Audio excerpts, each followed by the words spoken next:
l'experte de la concoyote, qui est avec nous pour un produit 100% Bourgogne-Franche-Comté. Oh, on adore la concoyote. Alors déjà, on dit concoyote et pas concoyote, comme on entend parfois.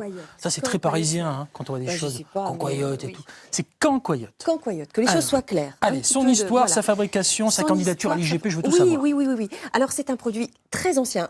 On dit même qu'il a plus de 2000 ans, mais ça, je ne vais pas vérifier non plus. C'est concoctum... je ne sais plus. C'était du latin concorsum. Je ne sais plus. C'était du latin. Je ne parle pas latin. Ça veut dire digestion du lait. Ouais. Mais c'est un produit ancestral qui trouve son origine dans les plaines. À l'inverse du comté où les gens se réunissaient en fruitière pour fabriquer des gros fromages, eh bien en plaine, on fabrique du beurre et de la crème. Et qu'est-ce qui reste quand on a fabriqué du beurre et de la crème? Il reste du lait écrémé. Alors, quand on a du lait écrémé, autrefois, on le donne en alimentation aux animaux principalement. Puis un jour, on s'est dit, on va quand même en faire quelque chose pour l'alimentation humaine. Et donc, est née la concoyote. Alors, la concoyote, vous savez comment on fait? Non, mais vous allez m'expliquer. Bah oui. Enfin, non, les producteurs de concoyote. Alors aujourd'hui, il y a 17 fabricants de concoyote. Il y a 400 récoltants de lait, 400 producteurs de lait et 17 fabricants de concoyote, sans compter les fabricants fermiers et les fabricants en crèmerie. Hein, souvent, vous trouvez des concoyotes artisanales. Ouais. Là, on a une filière généreuse qui nous a dotés de concoyotes que l'on trouve dans le commerce. Bientôt l'IGP ?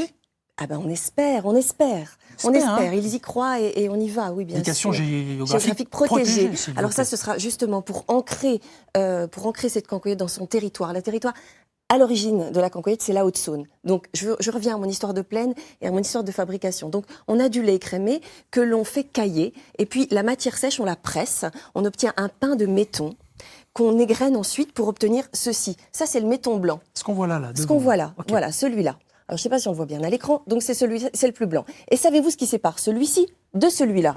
Non. 4 mois d'affinage minimum, jusqu'à 8 mois, voilà. Ensuite, on obtient ce méton. Alors, dans les entreprises, eh bien, on fait exactement comme à la maison. Je ne sais pas si vous avez déjà fait de la concoyote à la maison. Alors, j'ai testé, mais j'y suis jamais arrivé. Alors, on fait ça à plus grande échelle dans les entreprises, mais c'est le même principe. C'est-à-dire qu'avec ce méton affiné, eh bien, on ajoute de l'eau. Alors, la proportion, je le sais, puisqu'on me l'a dit tout à l'heure, on me l'a rappelé tout à l'heure, c'est 250 grammes, quand on le fait à la maison. 250 grammes de méton, 300 grammes d'eau et 50 grammes de beurre. Alors ça veut dire qu'il y a des qualités nutritionnelles, absolument, gustatives, sans qu'on en prenne oui, alors justement, c'est pour ça qu'on le fait après les fêtes. C'est pour ça qu'on a décidé de parler de la concoyote après les fêtes et que c'est un produit béni pour cela. Donc on obtient de la concoyote, alors nature, on a beaucoup de concoyote nature, et aromatisée. Aujourd'hui, savez-vous que 50% des concoyotes sont des concoyotes aromatisées? Ça leur donne ce côté gourmand. Mais revenons à ces qualités nutritionnelles.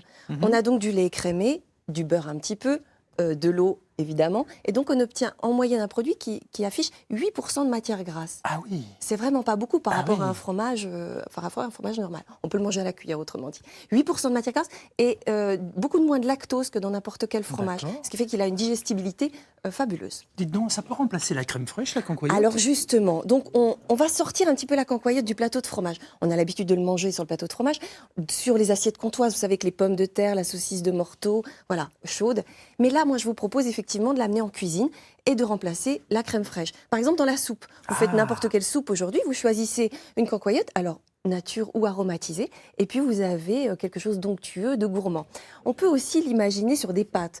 Alors, un truc pour les enfants extraordinaire, c'est les coquillettes à la concoyote. C'est pas facile à dire, les coquillettes à la concoyote. Les coquillettes à la concoyote. Il n'y a pas que pour les enfants. Hein. Non, il n'y a pas que pour les enfants. Mais ça fait l'unanimité. Ça peut être un rituel du dimanche soir, par exemple. C'est vraiment formidable. On peut aussi les faire en gratin. Oui, en alors béchamel là, pour le aussi. coup, ça remplace la béchamel et ça remplace le fromage gratiné. Donc ici, moi, je vous ai préparé un petit déjeuner de midi de filles après les fêtes pour refaire un petit peu... filles ou garçons, parce que nous, on aime aussi. Hein. Allez, hop. Pour la ligne. Non, mais quand on prépare son petit casse-croûte pour le lendemain, très facile, on cuit. Alors là, moi, j'ai utilisé le steam-up. Vous savez, cette révolution vapeur du fabricant bourguignon. C'est un couvercle je vois le genre. qui fabrique...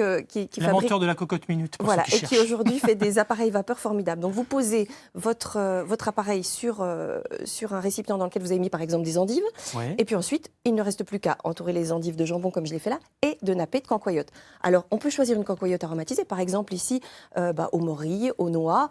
Alors celle-ci elle est au cumin par exemple, donc on peut y aller. Alors à la cuillère, si on en a envie, facile. Alors ça coule un peu. Généreusement, bon. il faut me tartiner ça. Généreusement, il faut y aller généreusement. Alors, parce que maintenant qu'on sait que c'est beaucoup moins gras que le reste, on peut va y en aller. profiter. Ne nous privons pas. Et puis On va mettre choisir 4 fois son plus. aromatisation. Ensuite, on passe ça au four et on a un gratin light. Autre petite idée light, Allez, vraiment rapidement, 20 simple, secondes. une escalope de volaille, des légumes cuits vapeur. Et là encore, on choisit son aromatisation pour se faire une assiette très légère, très gourmande, onctueuse, facile. La concoyote avec un taux de Magique. matière grasse compris entre 5 et 12. Ouais, allez, Voilà. 5 et 12%. Voilà. Bon, Et parfait. tous les parfums, et même on a les francs-comtois sont sympas, ils font des petits clins d'œil à la Bourgogne avec des cancoyotes à la moutarde, des cancoyotes à la ligotée, des cancoyotes au chardonnay de Bourgogne, et puis bien évidemment au vin Oh, jaune, arrêtez, j'ai au pris 1 kilo. poivre vert. Non, mais non, on a dit que non.